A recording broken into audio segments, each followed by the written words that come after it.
Morning everybody.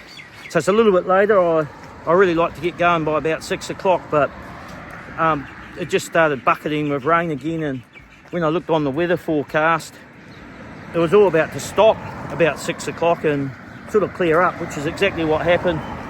So I didn't really see the point in packing everything up in the pouring rain and getting saturated when I didn't have to. So it's about 6:40 now. Just going to head past the McDonald's and get some pancakes for breakfast. And I think we've got about 18k today over the hill into Ngaruawahia. This is the 1,000 steps up, 1,200 steps back down. So I'll show you what it's like when we get going. There's a little bit of decision making. There's a long range forecast, and they're not always accurate, but it looks like 20 to 40 mils, 90% chance of rain on Friday. And it's really a little bit frustrating because that's the exact day I'll be doing a 1,000-metre climb up to Mount Ngaruawahia, and you don't really want to be doing that in over an inch of rain. So it's either I have to go really fast, like actually go further than 18k and get all the way into Hamilton today. Only one day in Hamilton to sort out all my shoes and everything and resupply. Then I'd go to a place called Ngaruawahia, and then I'd have to do a 28-kilometre day with 1,000 metres of climbing to beat this weather. And that's a huge day, and I haven't had a break in ages, so I don't know. I'll think about it a bit more while I'm walking and try and decide what to do. And also catch up. Emma messaged last night. She got into Ngaruawahia okay and managed to find somewhere for accommodation, which was nice. So she'd probably make Huntley today. She was talking about having 2 or 3 days off there, I think, to recharge, but I might have a chat to her, see what she's up to as well. Otherwise I might just push on by myself. We'll work it out. Anyway, I'll show you what it's like when I hit the trail. See ya. So this is the train bridge we came over yesterday. So I sort of reconnected my steps. The trail actually goes down the other side of the river, but there's a second bridge down here, and apparently there's a McDonald's on the corner there where we can get some pancakes and something to eat. So I'm actually going to go down to the other bridge, and then I'll cross back over onto the trail when I get there. And just looking in the distance here in the clouds, that's what I'm going up and over today. So hopefully it'll clear up. The weather says it will, and we'll get some better weather. See ya. So I just had my pancakes, so all full of sugar now, ready to go. Tackle these steps, so 1,000 up, 1,200 down. Let's do it. See ya.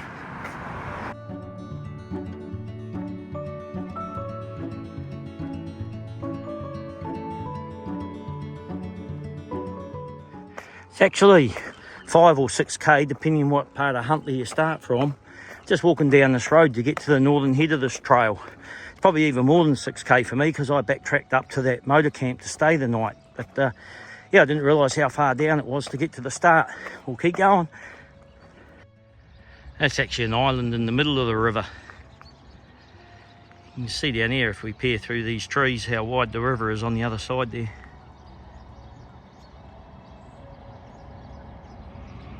Alright, 750 metres, let the fun begin. There's one big tree here, just towering above everything else. I wonder if that's a big kauri. We do go around a loop, and apparently there's one kauri that got missed when they logged them all years and years ago. Not sure why it got missed. I wonder if that's it.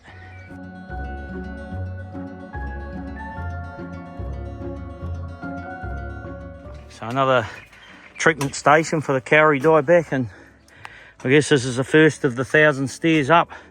Fun and games. The locals just call this track the Hacker.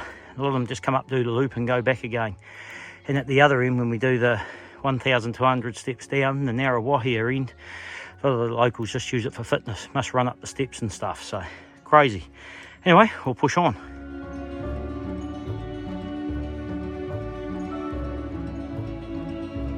See all these little signboards here showing us what all these trees are.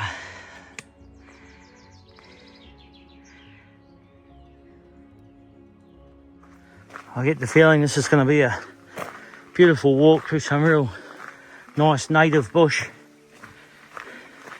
And it's hard work getting up the stairs, but stairs are a lot easier than scrambling up slippery, muddy clay slopes as well, so I'm not complaining. I'll keep going.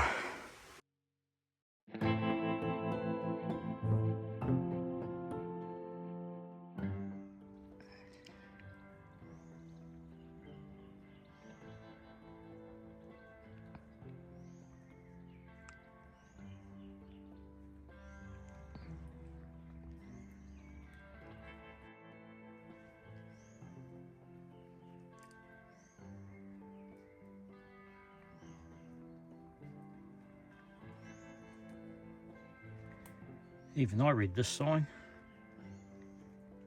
And it says here how it was used, but still nobody knows why this tree was left.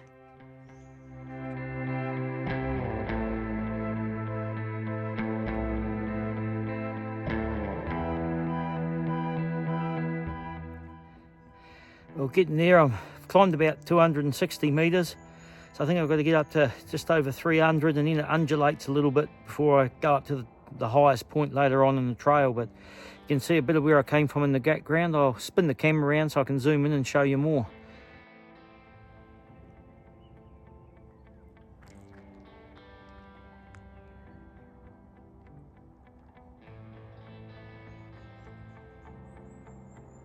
You can see the power station stacks here. As I said, that's gas and coal fired, even though it goes right next to the river. And zooming in here, you can see the train bridge and the bridge that I walked over this morning. I was just having Macca's down in there somewhere. And there's the town. So somewhere in the background there, above that train bridge, was where the campground was that we started from today.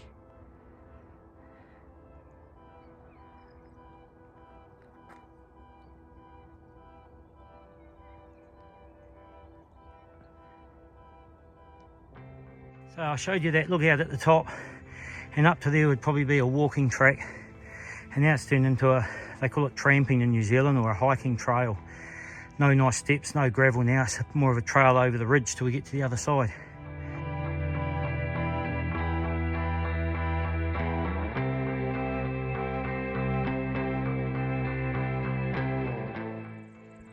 It's been a beautiful bushwalk, this one, and just sort of popped out into a bit of a clearing here. A little bit of review. I don't know if it used to be for power lines or a bit of an old road, I'm not sure. Anyway, we'll keep going.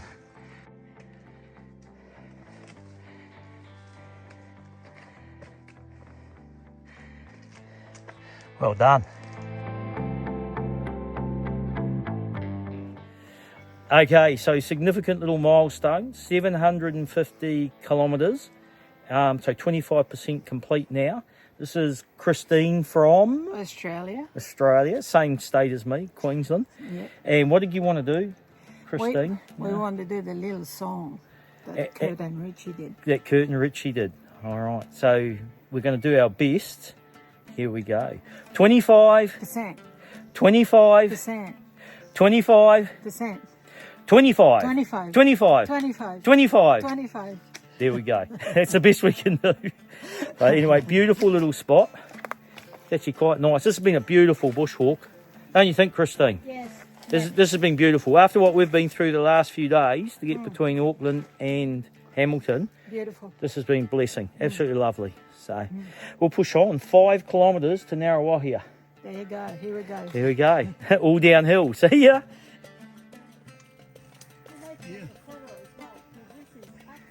They'd be about 8 metres high, wouldn't they? Yeah, a little bit high. 6 or 8. Namaku.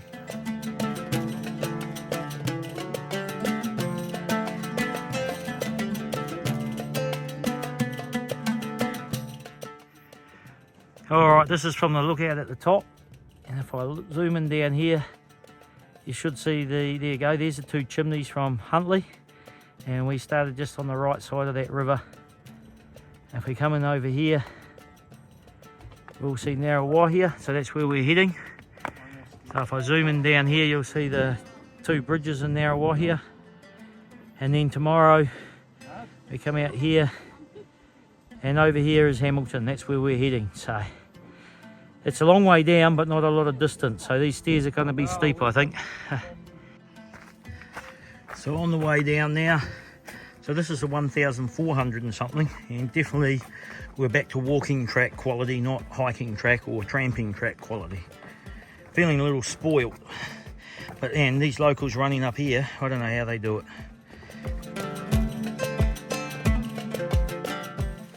Now this is a little side track. This used to be a reservoir here, but there's a nice little spillway just over the concrete wall down the end here. I'll show you that. It's only a little 1-2 minute detour.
that's where I came from up there. Just going off to find my motel now. Just down here somewhere. And I walked with Christine and Lance, which is quite funny. Lance used to go to Paraparaumu College. That's the same college I went to, so small world. But that's the first time I sort of met and ended up hiking with those two today. So apparently it's my job to find a decent pub where we can get a good steak and veg for dinner tonight. Because they've got to set up their tents and I'm classy tonight, I'll get a motel room. So I'll go find this motel and we'll go from there. See ya. Bit of nostalgia here. I just remember this bridge and you'd stop here sometimes for a break.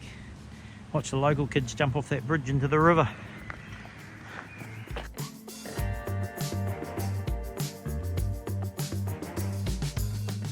Oh yeah, everybody. This is Colin, who I've hiked with for a couple of days now. True blue Aussie, who calls a spade and a shovel. And we need more blokes in this world like Colin. 69, Colin. 69 today. And we're in Ngaruawahia, and you think I could find a candle for a cake? So Colin's, we've got 6 cupcakes to celebrate his 69th birthday. So happy birthday, Colin. I won't sing because nobody will watch the YouTube channel. I tried that today at 25% and it was a shocker. And we had an ice cream too. So Yeah, we had an ice cream too. All right, let's into it. thank you very much, mate. Thank you. Okay, everybody, so another hiker interview. So this is the true blue Aussie gentleman, Colin. And he's going to tell you, obviously, who he is and where he's from, but you might already know that. So fire away, Colin. Yeah, I'm Colin. I come from Buderim in Queensland, Australia. For those who don't know where Buderim is, it's near Mooloolaba Beach on the Sunshine Coast. There you go. Previous hiking experience. Well, I've only done one through hike. I did the Bibbulmun track last year, and then earlier this year I did the Cape to Cape in Western Australia. But yeah, that got me interested in a little bit in the long distance stuff. I've done a lot of the other hikes that are out there, like Larapinta before it was the Larapinta, a lot back in the 80s and all that sort of thing. And then, yeah, most of my hiking comes through with the army, so courtesy of a big pack. And why did you choose the TA? Well, I learned about the TA last year from a guy I met over doing the Bibbulmun track. He told me he'd done the this track, and I didn't even know it was here. But I walk every day at home, you know, up and down the beaches, and I thought, well, why not go for a holiday over to New Zealand and just walk every day over there? And then I thought, well, if I start at the top, I'll put myself on the TA trail and see how far I go. Perfect. Biggest hurdle you had to jump through to get here? Well, I really didn't have any hurdles. Probably teaching my son how to reverse my car into the garage at home would have been the biggest hurdle, and he doesn't take half the garage out when he parks a four-wheel drive with only 2 inches to spare at the back of the car. That'd have to be the biggest hurdle. The biggest hurdle? And your best moment and your worst moment so far on the trail? Well, I think in the last few days the best moment's been on top of Mount William with all the other trails that have been absolutely horrible. And the worst moment? Well, probably getting a hole in my shoe and feeling the rock punching up through into my heel. I've got to go to Hamilton to get the next pair of shoes. But yeah, no real bad moments. Like you go crook about the state of some of the tracks, but yeah, at the end of the day, once it's done, it's just another tick and you just keep moving on. So yeah, and we're both going to the shoe shop tomorrow, so I'm due for shoes as well. well. And hydrolytes. So yes, absolutely. Don't let me forget that. Nothing you want to add, Colin? Anything you want to add? Nothing else, but yeah, it's certainly an adventure, and how you get from the top to the bottom, it's all part of the adventure. There you go. So yeah. Thank you. You're welcome.